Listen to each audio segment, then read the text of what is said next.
Hello everyone, welcome back to the GTA 5 Information Show, and today we're going to be discussing IGN's post on the first mission in GTA 5. So they have been showing this mission. This is the one, I think, where they were shown in the demo from Rockstar Games, and this is the very first mission in the game, so we're going to go ahead and discuss it. It's quite a long mission, so it might be quite a long video. I'll put some screenshots on the screen right now, so you can just not hear me rambling on for a long time. Just have a look at some screens and tell me which one's your favourite in the comment section below. So let's get straight down into it. Okay, so here we go.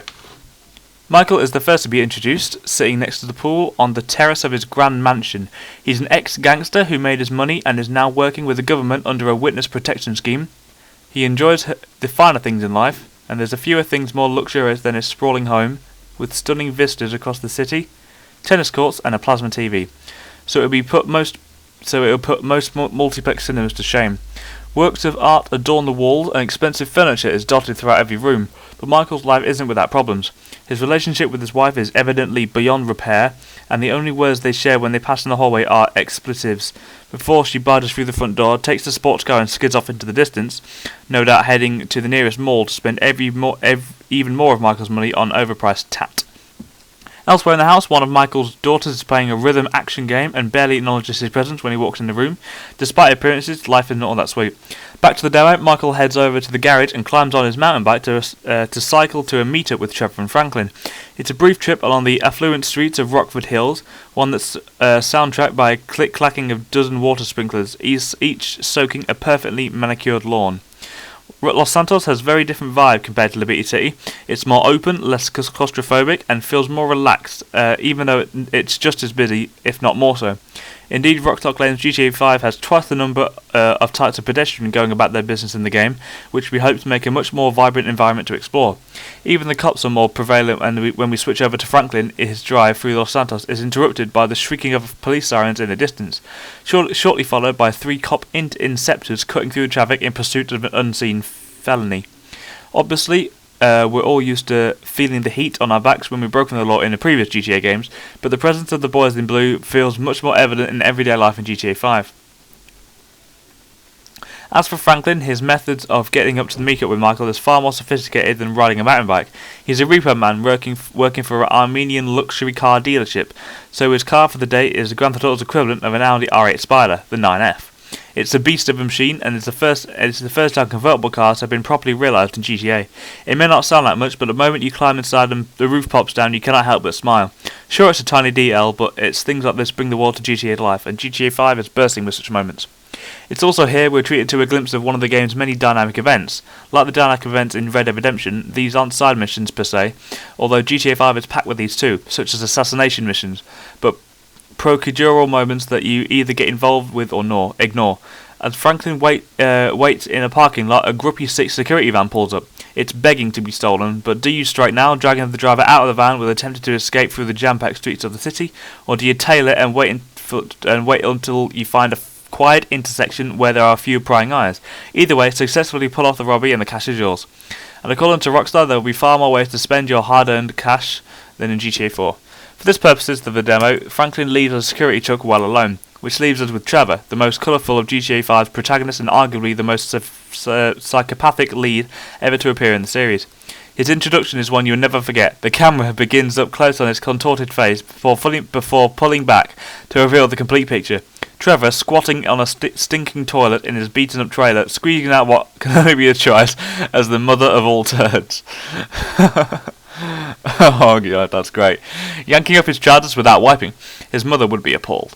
It's immediately apparent this guy's a handful. Even though you're controlling him, he feels unpredictable. So, no more so that when we're shown a couple of new touches for GTA 5, Trevor, after driving along the dusty roads of Blaine County, passes Mount Chiliad, towering in the distance over the other side of the Almano Sea, pulls up on the side of the road and grabs a tank of gasoline from the back of his pickup truck. He then tips the jerry can upside down and pours a trail of gas that leads to a truck.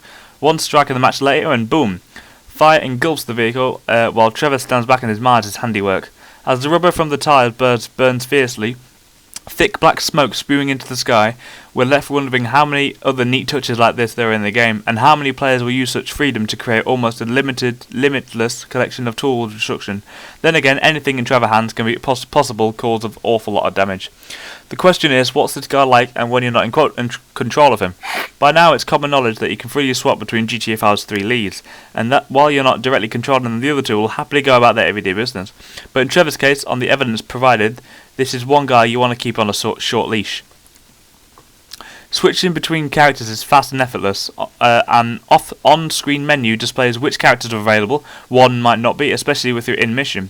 Just select one and the camera pulls out and shoots skyward to show a bird's eye view of the map, before panning to a next location and zooming back towards the ground to plant you inside the brain of your chosen character. Even though Michael, Trevor and Franklin live very different lives, as the story unravels they become closer. The mission we're shown, which appears early in GTA 5 but isn't the first, opens with Michael, who arrived with a meetup with Trevor. These two go way back, but they've recently reconnected through Michael's work with the FIB, which is GTA's equivalent of the FBI. The pair have been drafted in to carry out a hit and run against another government agency, and their target is being held in one of the upper floors of the IAA, which is the CIA building in downtown Los Santos. This being GTA, walking up to the front door and ringing the bells is not going to get him out. The meet-up is the first time Trevor and Franklin encounter each other face to face, and understandably the psychotic nutjob is cautious of the new recruit. But he puts his faith in Michael's judgment. After all, Michael describes Trevor as his best friend and Franklin as the son I never had, and together they make a well-rounded, if somewhat unconventional team. Back to the mission, and the plan is simple. Experienced pilot Trevor will fly a chopper to get Michael close to the target, while Franklin provides sniper support from a nearby skyscraper. We play out the first part of the mission as Trevor, flying the chopper with Michael riding shotgun. From above Los Santos, skyline looks nothing short of beautiful. The awesome skyscrapers cutting dark, ominous silhouettes against the orange cloud-kissed sunset. To the east it's possible to just make out Del Piero Pier, and beyond it the ocean. While to the west there are rolling hills of the countryside, far below freeways and roads snake in all directions, and the pinpricks of light reveal a city going about its business. The short flight provides a brief glimpse at the scale of the game. Rockstar has already gone on record and said GTA 5 will be around 5 times bigger than its predecessor, and what's visible from the chopper is about 3.5 times bigger than the sprawling deserts of Red Dead Redemption. As ever, a minimap in the bottom right of your screen pinpoints your objective. It also displays an artificial horizon while flying, which pitches and yaws as the chopper circles to the tight cluster of the buildings that make up central Los Santos. There's only one building we're interested in though. As Trevor eases the helicopter onto its roof, control switches to Michael, who steps out, hooks a wire into the building ledge and rappels down the side. The game's awesome attention to detail is imminent, apparent at this point. Long shadows flicker across the glass building as Michael edges his way down and inside the office workers go about their business, seemingly unaware that some guy in a black one-piece is looking through the window on the 30th story. As Michael approaches the target floor, the camera switches to inside the building, where a man strapped into a chair is being interrogated. Screams echo around the room as a torch slammed down on the desk splinter his fingers into a bloody mess. You've only got seconds to react, firing at the glass and crashing through the window to his aid. Rockstar stresses the game can be played in different ways. For example, in this instance, you can play purely as Michael, gunning down the 4 agents in the room before grabbing the hostage and bailing out the window. Or alternatively, you can switch to Franklin and watch the action unfold from afar, peering through the optics of your sniper scope and lending a hand by picking off enemies as they pop into view. Or, as we witnessed, you can switch between the two, executing the smash and grab yourself before taking control of Franklin as Michael is winched back up to the chopper. Having freedom to switch between characters not only ensures you tailor the experience to your taste, but also eliminates flat spots in the action. You're always at the heart of what's going on, whether you're piloting a helicopter, shoving a gun in someone's face at point-blank range, or popping heads from a rooftop. The closing stages of the mission are equally open. As Michael is pulled back inside the helicopter, you have 3 options. You can continue to play as Franklin, who, when the agency choppers arrive quickly on the scene, can cover his buddies by taking pop shots at the enemy pilots in an attempt to bring them down, or you can switch back to Michael, who's able to open up a machine gun as the heat closes in. Lastly, you can choose Trevor, who tries to shake his pursuers by weaving in and out between the buildings and get the hell out of there quickly as possible. The reality is, you'll probably play around with a combination of 3. Initially laying down covering fire as Franklin before switching to Trevor to change the direction of your chopper so Michael has a better angle to open up the incoming bad guys. And that's just one way the mission could be played out. Base jumping returns for GTA 5, so it's possible for Michael to grab the target and jump from the building, before opening a parachute and making a good escape in the car once on the ground. The truth is, we don't know right now, but rest assured we cannot wait to experiment when we finally get to play more of the game. One thing we do know is that all 3 characters must survive in order to seek the mission. Additionally, Michael, Trevor and Franklin each have their own side missions open to them, as well as the side missions that are shared across all 3. Rockstar wouldn't be drawn about specifics, but hinted that they'll tie in with each of the characters. Will Franklin make a bit on the side by trading rare cards for cash, or will Trevor be called upon to fly stolen goods from a pickup point in the centre of the city out to the countryside? We'll have to wait and see.